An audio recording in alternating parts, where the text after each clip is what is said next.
I'll call the order the January 24th Fieldhouse work session update and turn it over to the city manager.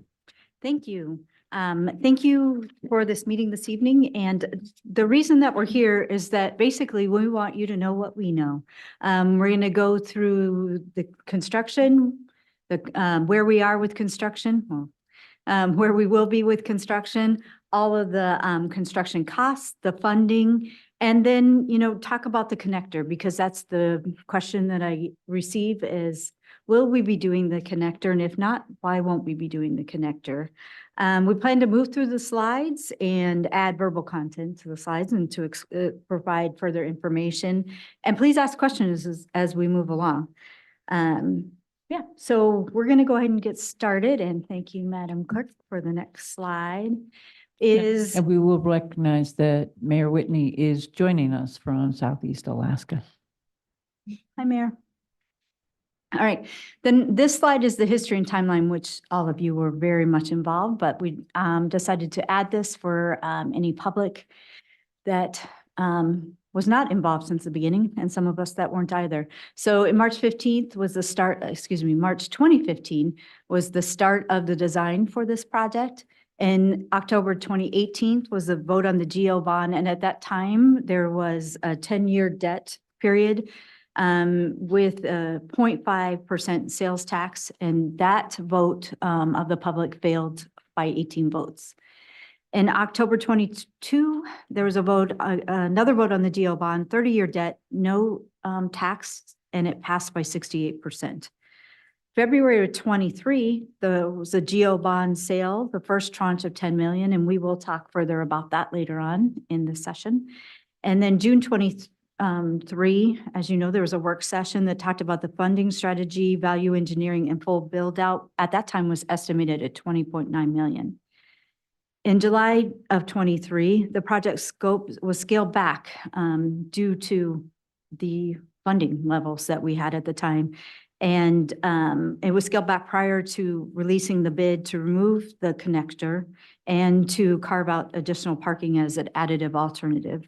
And as you know, we have to have the parking to comply with our code. In August 23, 6 bids were received with a low bid awarded to Criterion General at just over 14 million. October 23, construction notice to proceed and groundbreaking ceremony. And then winter 25, facility open to public. And we'll talk more about that as well. The next slide is the construction costs, and the next few slides are about construction. So Kyle and CO, if you would speak to these, please. Sure, we'd be happy to talk a little bit about them. They're broken out in kind of the large sectors. Typically you get final design and construction administration. That's professional services associated with the project. You can see the base bid and both additive alternates involving parking for the construction cost.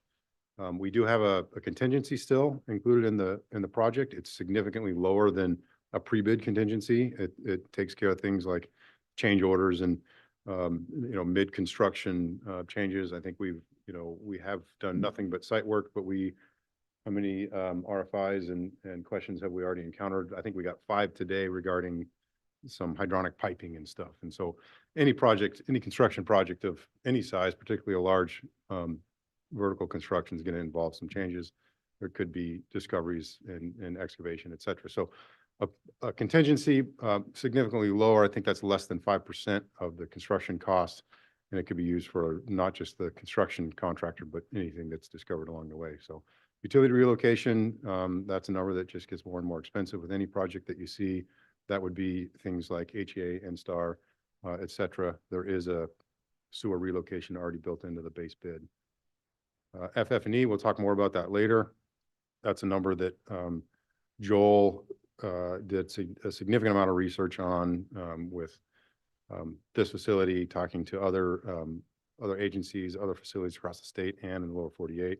CO and Laura also worked with them significantly. CO brought some samples of different things, although that really isn't FF&E stuff. That's flooring and other fun things. Scope additions. These are some of the value engineering items that pre-bid in order to get it down, get the budget down to where we could responsibly bid the project and expect to be able to award it. We took some stuff out of the project. And these are some things we're thinking about putting back into the project that we think are important enough to reconsider. I think we talked a little bit about things that we took out and we're willing to put back in. So those are the kind of the high level components of the construction costs as we see them today. So Kyle, if I could ask a question on the furniture, furnishings and equipment and scope additions, are those things that we could also, as we look at bringing in community partners and raising funds, that we could target these two items for Yep. fundraising that we could do? Absolutely, yeah, and in several different ways, both from a capital outlay perspective, but also an ongoing operating cost perspective. So without a doubt, we'll be continuing to look to partners. Any other questions? Go ahead. So you want to talk a little bit about some of the scope in the construction contract? Sure. Kind of a recap. Yeah, the contract with Criterion is just over 14 million. That includes all of the site work, water and sewer relocation, the actual building, the mezzanine, the track in the upper level, and all of the parking. The parking was a couple additive alternates. We awarded all of those. So we're gonna have all the full parking build out with the complete landscaping and trees and lighting and everything. Next slide, Johnny. This FF&E, as we just mentioned, that includes all the stuff we put in the building. Which is of course like, desks and furniture, but in this building, it's a lot of sports equipment, basketball hoops and pickleball nets. And the biggest item there is the flooring for the main athletic field, which is going to be in two components. There's the sports court flooring that you can play basketball on and other court type activities. And then turf, which both goes into these kind of puzzle piece things. So it's kind of modular. We can change what's going in the flooring. So that is not part of the building contract. We'll purchase that separately ourselves. That's a big portion of that FF&E budget. I might add, as you see on that slide, what does FF&E include? And a facility that is ready to go from day one. And that's really important, that we feel that the building is ready, that it's equipped for the sporting events and the activities, as well as any conferences that will be held there as well. So that's really important to us. That is a good point. Yes, that I kind of glossed over what it includes. I mean, it's a lengthy list down to like a new floor scrubber machine to maintain this new flooring. And there's a lengthy spreadsheet of all kinds of components. And the intent is when we open up the building to the public, it's ready to go. Everything is available on day one. Mayor Whitney has a question. On the bleachers, how much seating will that hold? Right now, Joel has identified aluminum bleachers, 4-tier, 15 feet long, quantity 6. So typically they do about 18 inches per seat. I can't do the quick math on 4 tiers of 15 foot by 6, but because they're mobile, it's a scalable product, so we can always add more. Right now, he's identified them at bleachers, 15 foot, $3,800 each. So I can follow up with the number of seats that will accommodate. But the one thing that is good is that it's, like I said, scalable. We can always buy more. Okay. There's Thank you. also the mezzanine track above that I presume will be used in some fashion for spectators in certain events.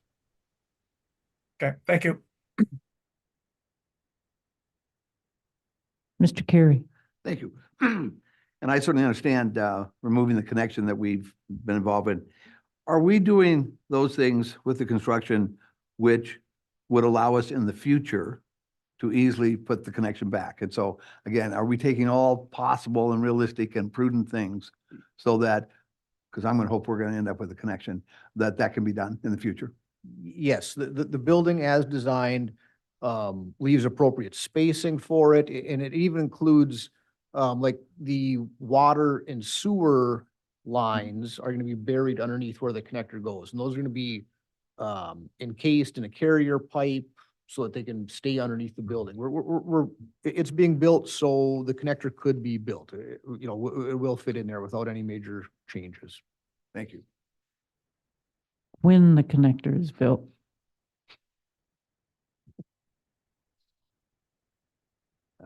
Next slide, Johnny. I can take this one. So what was scaled back? The connection we just talked about, that's really kind of an easy, big dollar figure item that we could, that we removed prior to bid. That connection piece kind of served multiple purposes. Yes, it was an Arctic entry and a entry to the field house, but it was also a pre-function area serving the SRSC and the potential expansion of the conference rooms. It also had some robust restrooms that would serve both buildings. We do have adequately designed locker rooms, restrooms in the field house. So they were supplementary and we felt it was okay to remove them. It also allowed for staffing efficiencies, you know, folks moving back and forth, you know, days like the last couple of days, it's kind of cold and snowy and crummy, and it'd be more conducive for staffing efficiencies. I think we've got another slide. Next slide, please. Some of the other things that we pulled back, and again, you know, we were faced with a significant over budget situation and a commitment to deliver this project. And so some of the things we took back were, you know, some of the AV elements, audio visual, some of the programming equipment like we just talked about. You know, we really desire to open this facility at 100%, able to accommodate all kinds of different community needs and functions. But obviously we could, you know, those are very expensive. So we scaled back some of the FF&E and programming equipment, which we're now able to put back in. Some of the flooring options, you know, we looked at, like any project, you look at different models and versions. You're looking at good, better, and best. Faced with field house or no field house, you know, we were considering good. Now we have an opportunity to consider better and best and start looking at cost criteria as a higher consideration than before. So, you know, we may value longevity and ease of maintenance more than upfront capital costs at this point, right? So we have the ability to upgrade some of the flooring that you see before you. Also, we restricted some of the play surfaces. So the perimeter underneath the track, as the base bid indicates right now, is concrete. We have different services for the field itself, but we have an opportunity to put, you know, walk-off carpet or other surfaces in the extent of the arena. So that's a increased area of flooring. Sound attenuation was a big one that we went back and forth on before bidding and decided it was something that we could add at a later date if funds allowed, and we could build the building and add it, you know, years in the future. But it's an element that we think is important for that non-sports type events that happen in the facility. So, and that's a big number too. I think we have that here somewhere, but a couple $100,000 at least. Yeah. So this says what was scaled back prior to bid, and since the bid came in at a different number than what you had projected, what of these elements are getting modified, put back in? That's what Well, we're working on right now. I think, let me double check. Oh, it's not the, There's no, I looked to see if there was You- anything yeah. in here. There wasn't. all of these. Yeah. And I think maybe that was not clear in our slide deck, but these are all of the elements that we're reconsidering to put back into the budget. And that is the couple previous slides under construction costs, scope additions. You can see we've got $500,000 allocated for scope additions. Some would call it scope creep. For us, we're calling it putting it back in that we wanted to have in originally prior to bid. Thanks, Because Marty. I can see some of these easily being able to get sponsors to help fund and put these back in to the center. And, you know, with their name on it and, happy to be there and be visible. Question on the cost here. So when we were looking at scaling back costs, my understanding is if you look at the table there for construction costs, the entire scope additions line item at about $500,000 was peeled back. You also mentioned, you know, the okay, better, best tiers for the FF and E and cutting other costs there. How much did we scale that $1.3 million number back to during the initial cuts? I'm just trying to put together like a cumulative number for how much is truly optional here. Difficult to answer because when we put this out to bid, we had minimal.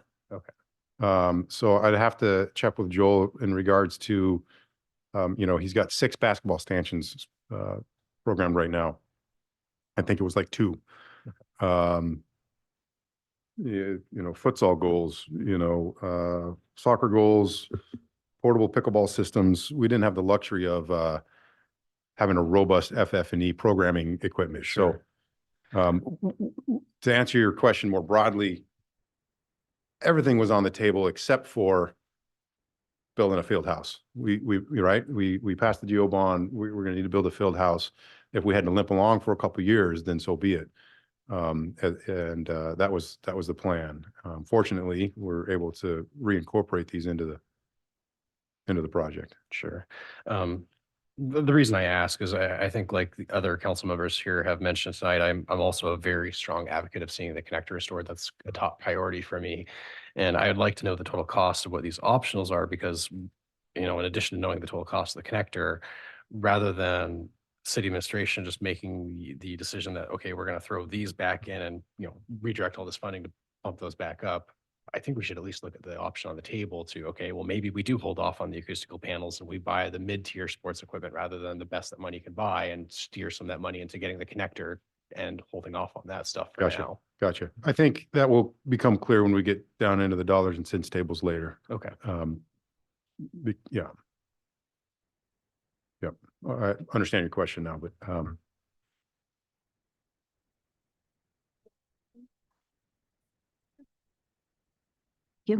As Kyle indicated, as far as the dollars and the funding level. So these are the funding sources for construction.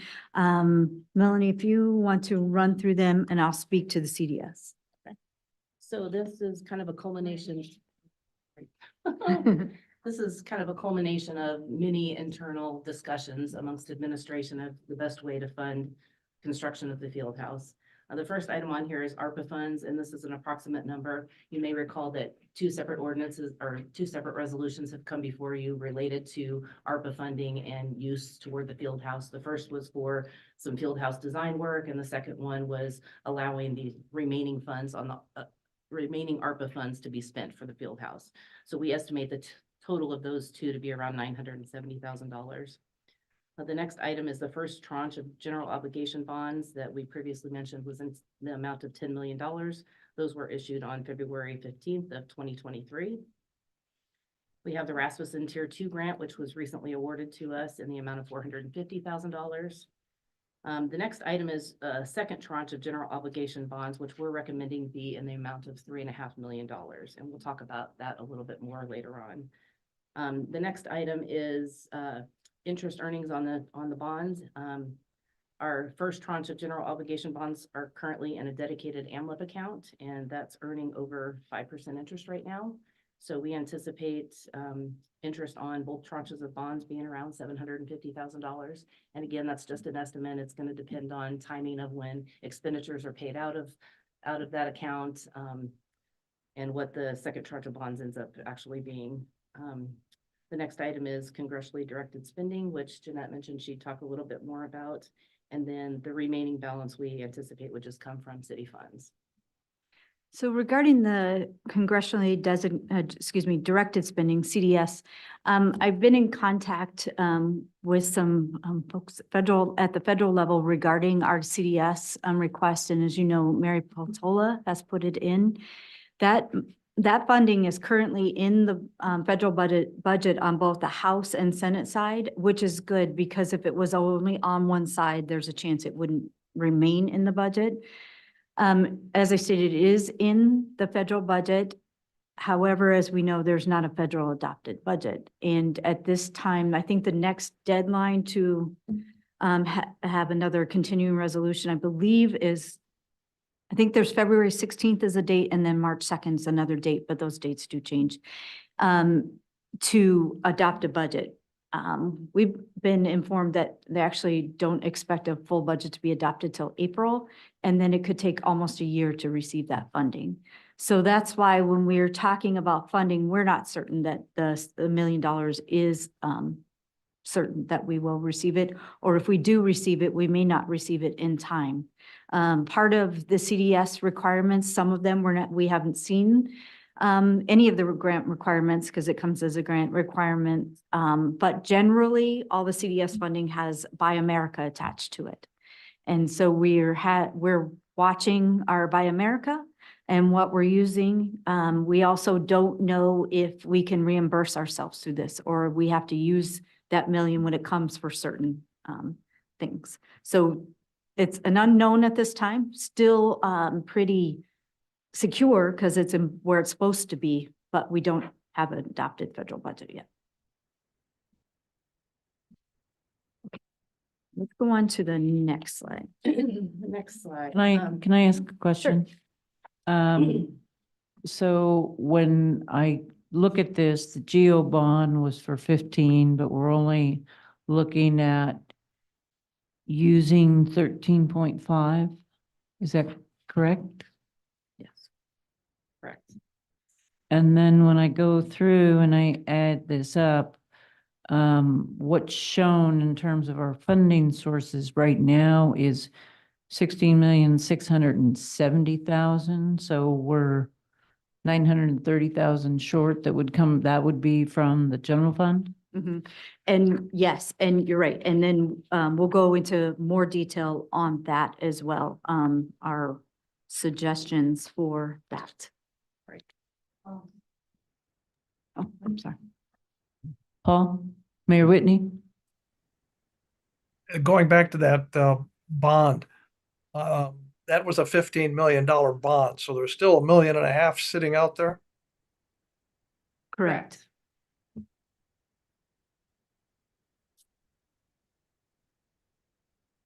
So on the next slide, it speaks to. Yeah, just to clarify, we're not, we're not obligated to bond for the full 15 million. We were authorized to bond for 15.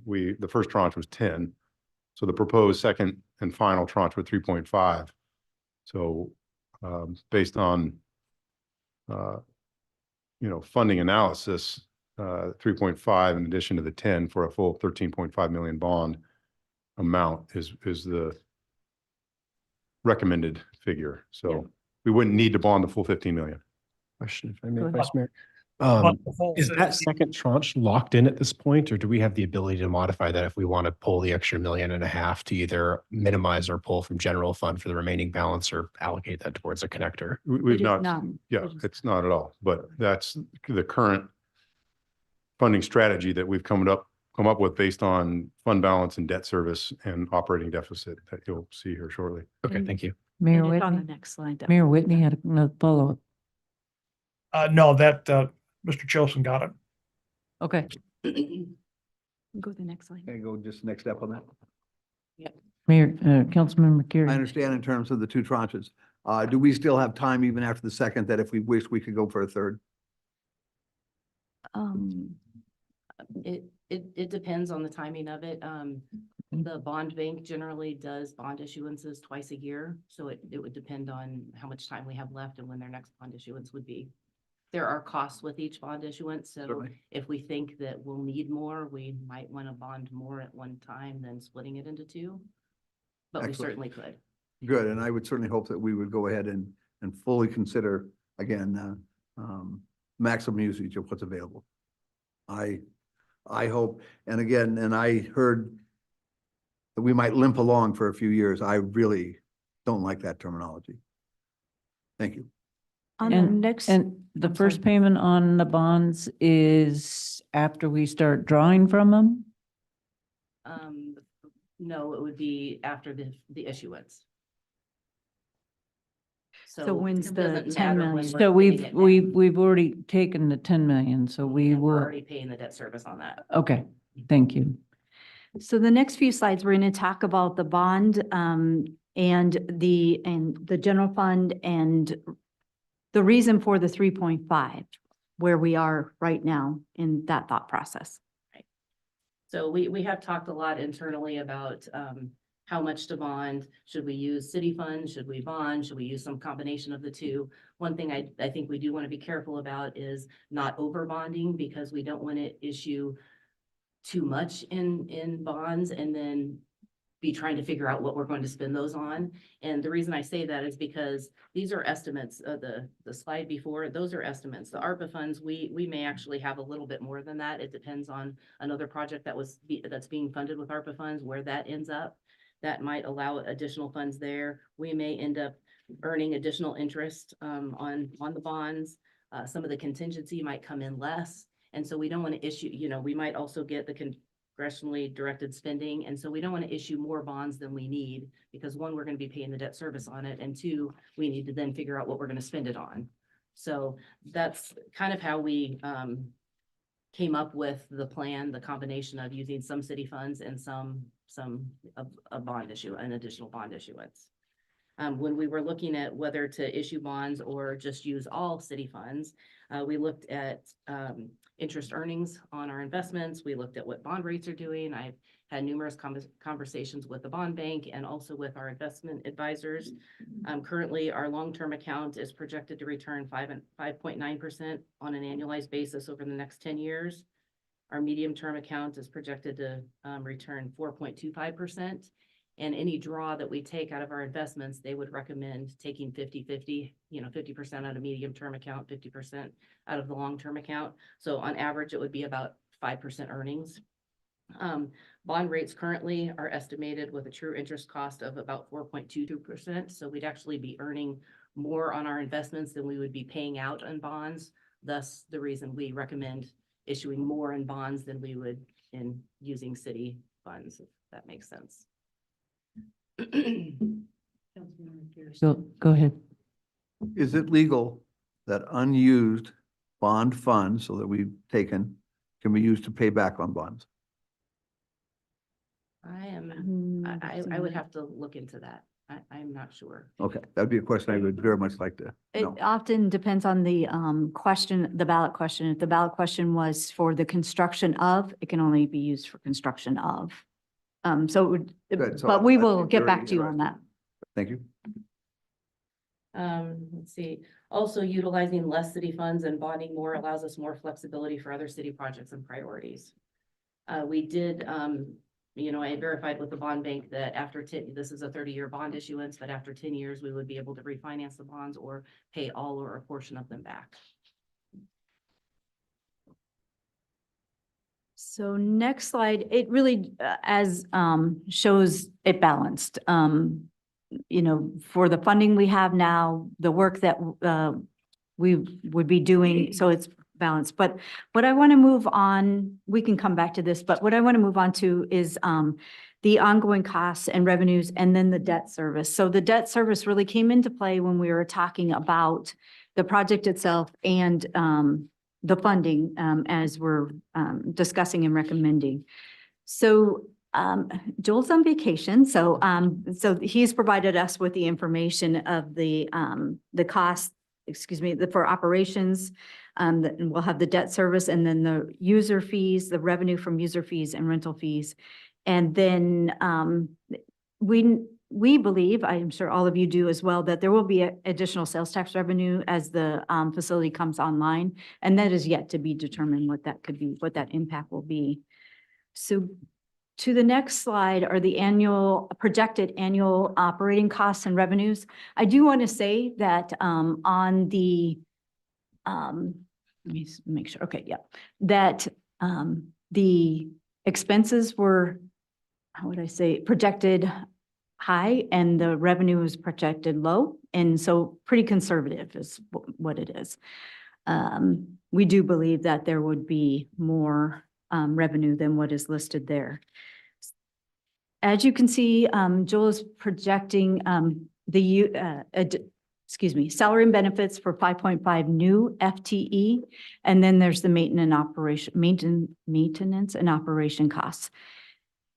We don't believe that we have to bring all 5.5 FTE in at the same time, but at some point we will be putting them into the budget. We're not there for those dates yet, but we will be putting those into the budget. And those Joel did quite a bit of research to really justify the added employees and then the maintenance and operation costs. And he provided some information in spreadsheets, but those are his costs. And then again, on the revenue side, I do believe that is very conservative and that there would be more. At one point, he has listed 5 large events. I think there'll be more than that. So just keep in mind that revenue side is pretty conservative. There will, as we know, there'll also be a ramp up period. So there'll be a ramp up period on both the revenue and expense side. And so the ramp up would be the expense of the employees and the operations, and then ramp up for the revenue. So usually those are 3 to 5 years, and we're projecting we'll follow that pattern as well. Okay, so Melanie, if you could speak to then the debt service, because that was a question that Vice Mayor had, and then we'll continue from there on the bonds. So the first tranche of GO bonds that we issued in February, we're currently paying about $580,000 a year on those.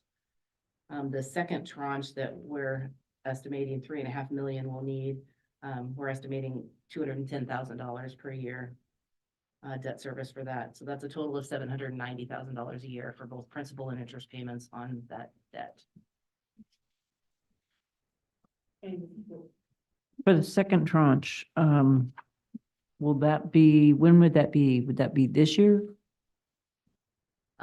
They generally do them twice a year, usually about halfway through the year and again at the end of the year. So we just need to look at when expenditures are going to be, when the funding is going to be needed for upcoming expenditures, and talk with the bond bank and find out when their next issuance is going to be. But I would anticipate it would probably be with the next one, probably halfway through this year. Mayor Whitney? That was the question I was going to ask.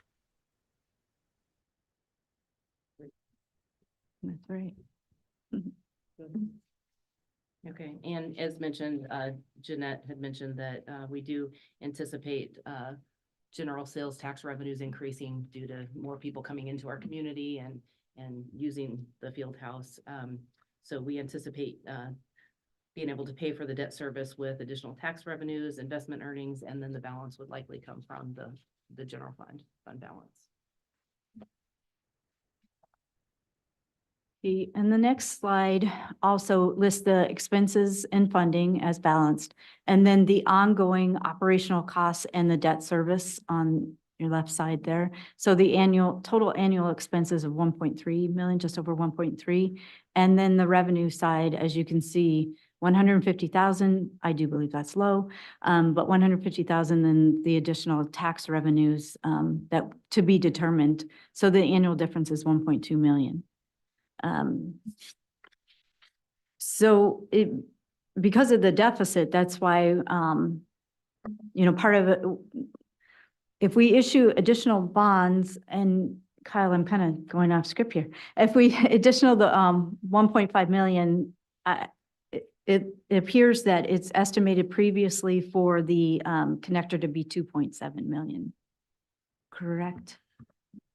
Yeah, the cost of the connector building is estimated at this point, and we're using figures that we had a professional cost estimator provide previously.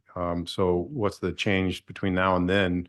we can try to figure that out, but it's, yeah, a couple $1 million bill, connector piece. So it's a fairly expensive add-on.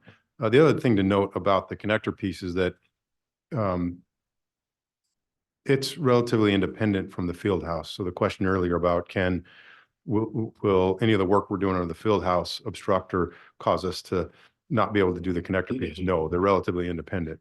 However, that's not the case with the conference room expansion. So the connector piece really is a big component of the conference room expansion, right? The bathrooms are designed in the pre-function area, and they will have a significant common wall and doorways. So there will be inefficiencies and costs that are associated if we were to do the connector piece now and then do the conference room expansion later. There will be some reconstruction associated with that. Not, not gigantic, but certainly some inefficiencies. So that's the other reason why it lends itself to, postponing the connection piece and strategically attacking that at a later time, in addition to just the impact to the general fund and the operating deficit that we're looking at up here too. So the good news is we do project and forecast, revenue increases besides the traditional brick and mortar sales tax increases that we continue to see, and the increase in online sales tax and our investment earnings that we spoke about earlier that continue to have returns. The other tool that we have is our capital outlay and our capital budget. We have the fortune to be able to scale that as we see fit, still accomplish high priority projects that we really don't have a choice for, potholes, roofs, things of that nature. So yes, so that's my long-winded answer to 2 million and up is kind of what we're estimating for that connector piece. Question, if I may, Vice Mayor. So on that $2.7 million approximate cost for the connector, it's probably early to have a accurate cost estimate for the conference center, but have there been any back of the napkin numbers done up for just what we're looking at for total project for the conference center plus the connector for down the road? Like, what's the scale of that project cost wise? Just rough estimate. The last time, we had one of the reappropriated capital projects to help fund this was the design for the conference center conference room expansion at 650,000. Is that right? For design. For design. And so I think I had 6.5 million on the conference room expansion. Got it. But does that $6.5 million figure include the connector, or the connector be in addition No. to that? Okay. But I know you'd mentioned some cost savings and potentially doing them together. So are we looking at maybe saving $500,000 if we combine those two and do them at the same time, or? Well, I'd have to Okay. sit down and pencil that out a A little lot bit, of but- numbers to ask. But yeah, That's fine. clearly they're associated more so than the field house in it. Sure. Certainly an asset with the, the central location, the pre-function area, turn right, go here, turn left, go here. The nice bathrooms, it would be a significant asset for the conference rooms and an asset for the field house. And like I said, the good news is, and as CEO mentioned, we're future-proofing that area so that it can be built with no consequence in the future. Okay, thank you.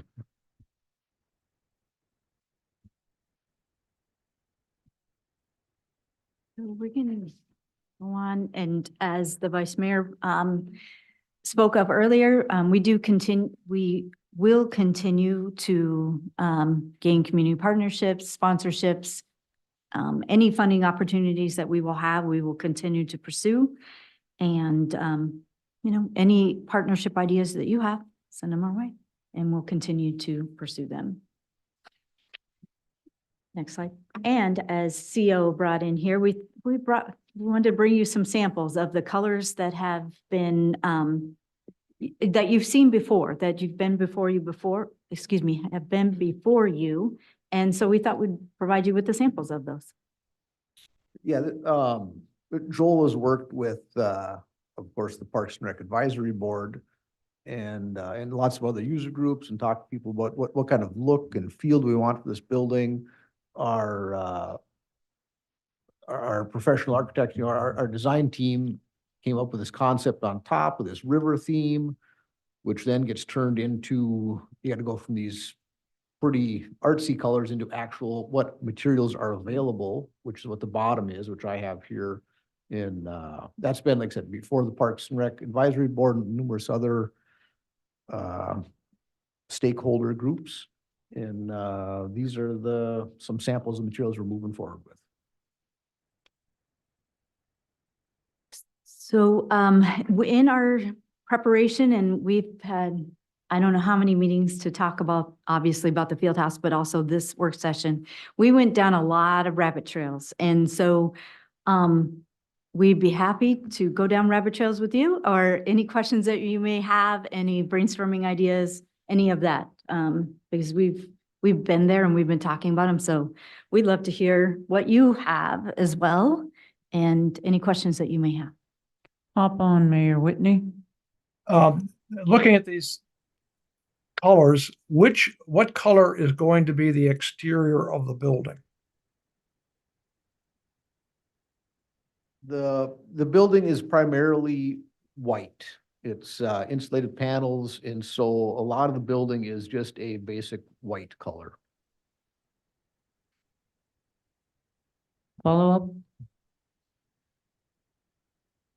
I'll hop on over to Councilmember Carey. In looking at community partnerships, Mhm. is the focus primarily on a one-time amount of money from individuals, or do we consider the idea of some type of an ongoing, maybe a 5-year commitment to help with certain things? Do we, I'm not sure what, I can answer that. please. Both, hopefully. Excellent. Yeah. Yeah, so, you know, we previously engaged one of our consultants, one of our grant consultants to give us some guidance on naming rights, Mhm. whether that's big or small, right? Could be a small component, the party room, if you will, locker rooms. So that certainly will pursue, you know, upfront capital cost, you know, elements of one-time things. And then operating revenues, things that could be ongoing. It could be associated with elements of the building. It could also be, you know, partnerships with community agencies. You know, one component of this facility is health and wellness, right? So an organization could provide their employees annual passes, right? And right, they could pay the city of Soldotna to allow their employees access to the walking track, to you know, bouncing babies events, to, you know, walk with the doc. So there are endless possibilities to partner, both kind of from the capital expenditure one-time thing and the ongoing, as you mentioned. And follow up, if I could. Hop on. Students. We have the largest high school in the borough, is in the city of Soldotna. We're getting a brand new Soldotna Elementary. We're doing all kinds of things. We have more city educational facilities than any other part of the borough. I think young people should be a major source. And even though they might not provide huge amounts of money, the enthusiasm, the interest they have, the participation in things. You know, one of the things we found with the Arctic Winter Games is our largest component of workers in the Arctic Winter Games were students. Okay, and again, they were invaluable in many ways in this facility. And so I would hope, as you look at the funding and that students, again, when you talk about naming and other things, that they are very involved in the process. I also, and I know all of us would, I think, agree, when you get students involved, you automatically get parents involved. Just an automatic thing. When students show up, the parents are there. When they're involved in helping us with fundraise or other type of ways of helping with the facility, the parents and the community will be there. And so I hope a significant component of looking at community partnerships will deal with young people. I think that's a valid resource. Any, Councilmember Nelson? And I think Kyle, you might have touched on it, and if I missed what you were saying, forgive me. So I was just curious, you know, obviously, yeah, in a perfect world, I'd like the connector and the conference room and the field house all to be done at the same time. And, you know, of course, those things don't happen. But, you know, when you were talking about kind of the different levels of things, I think to basically arrive at that 17.3 or $17 million number, you know, to me, when we're talking about bonding and some of that, it seems to make sense that when we're talking about maybe not necessarily what I'm gonna call the programming equipment that you talked about. When we talk about things like flooring, do we increase some of those things because that flooring lasts 6 years longer and our O&M costs are better? And I'm sure this has been discussed, but does that number represent a mid-range? Are some of those things still up for discussion? So I think it's important to realize, I guess, the long-term investment when we're talking about those amounts of bonding. So if that makes sense. Yeah, I think, briefly, that's certainly what we've kind of revisited is to, good, better, and best in our choices, right? So when we were faced with a project massively underfunded, we may have been inclined and kind of pushed towards more budget options. With the opportunity, we may emphasize other criteria, like you mentioned, longevity of a product, ease of maintenance of that product. Also, incorporating additional projects, and when I mentioned, we may have to limp along for a few years, I didn't mean, have an inadequate facility, but, we're always improving, like the sports center. Now we have double the amount of ice skates because we had an opportunity through a grant funding. So in this case, our approach is, hey, we want to have a facility that's ready for everything from the get-go. So that's kind of been our approach. I hope that kind of answers your question. I guess maybe if I can ask it simpler. So the FF&E cost that's in there, I mean, are we at mid-range right now with that? I mean, what assumption have you put in to make that number as far as kind of where in that good, better, best continuum? I guess that's what I'm really asking in general. I would say, and the appropriate selections for a government municipal entity and a recreational center, right? So we're not getting the New England Patriots magic carpet, but we're also not getting, the low end budget item. Same thing with the sport court flooring. We would love to have wood flooring in there. This is more of a universal fit. It's also not the bottom end. So I think we're getting the mid-range and reasonable figures. So, and real quick, I know that we'll need to take a little break. Councilmember Jordan, you kind of inquired about the breakdown of the FF&E, this 1.3 million. It's a bit deceiving because there's not a lot of accessory choices. Nearly half of that is just in the flooring, which we have to have, right? There's 700 and something thousand just in the flooring. So the amenities that we have of the scope creep or the scope additions is really not that big of a variable. Sure. Certainly, we don't want to cheap out on that and spend more down the road replacing it. Right, right, yeah. So Thank you. that in combination with the funding scenarios and the opportunity to still accomplish the shelf-ready design for that connector piece, it enables us to kind of attack that at a later date without any inefficiencies. Really quick question. Sorry, really quick question. Do you have an estimate of how long that floor is supposed to last before it needs to be fixed? Ooh. Are we talking? I mean, obviously. It does depend on a lot of variables. It's more than 10 years. Yes, I don't remember the exact numbers, but that is part of what we've looked at is the warranty periods and how long you can expect them to last. They're all more than 10 years is what, I don't remember the exact numbers. Which is the good, better, best determination, right? We could probably buy the 30, 50-year floor, but for a cost savings of significant, we can get the 30-year floor or something like that. So. And while it's been cold outside, and I know it's going to get a little colder here for the next week and a half or so, when do we expect Criterion to be coming on board, on site? Well, Criterion already did start with the clearing this fall. We cleared all the trees where the new parking lot area is going to be. So they have actually started some work. But we'll be digging for utilities whenever the ground is thawed out. So I don't know, I can never remember when that is. I always shoot for mid-May. It could be a little later, it could be earlier. And load limits, load restrictions will influence that too. So we may mow before it happens and you may see equipment on site, just kind of beating the road restrictions for weight. And then there is Mid-May. like all the steel components for the building those will be manufactured sometime this spring also. There's a whole bunch of stuff happening right now that you can't see it, but yes, there is work going on. Any additional questions, comments?